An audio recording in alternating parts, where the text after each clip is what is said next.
Home Bay Area attorneys are weighing in on the Rittenhouse verdict and the long-term legal ramifications it could have. The results are forcing a lot of people to look more broadly at the legal system as a whole. KRON 4's Dan Thorn is live in the newsroom with that part of the story.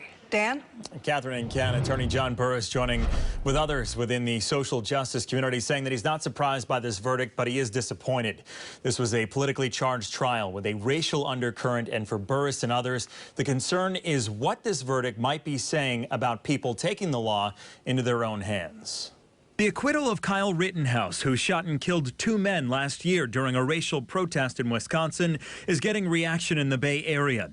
The Oakland-based anti-police terror project calling the justice system a system that rewards and prioritizes unaccountable white violence. Civil rights attorney John Burris says this verdict raises the question if dangerous vigilantism is being condoned. I was disappointed that he wasn't convicted on at least some of those charges, but I'm not surprised given the manner in which the evidence was presented, the way the judge conducted the trial, and the overall atmosphere that was centered in and about the trial itself. Burris also points to a biased judge in this case. Don't get brazen with me. I have no idea why you would do something like that. That's basic law. It's been basic law in this country for 40 years, 50 years.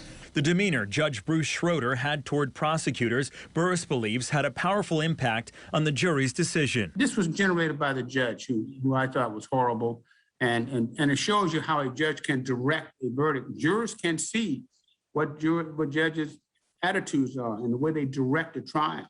Ultimately, the jury spoke in this case and found Rittenhouse not guilty of the charges, including first-degree intentional homicide. A frightening lesson that can be taken away from this, Burris says, is if Rittenhouse's behavior will influence others to take these actions. I think we have to take from this and keep moving forward. I mean, the social progress in this country isn't stopped because of one case. The question is it symbolic of another mood that's taking place in the country.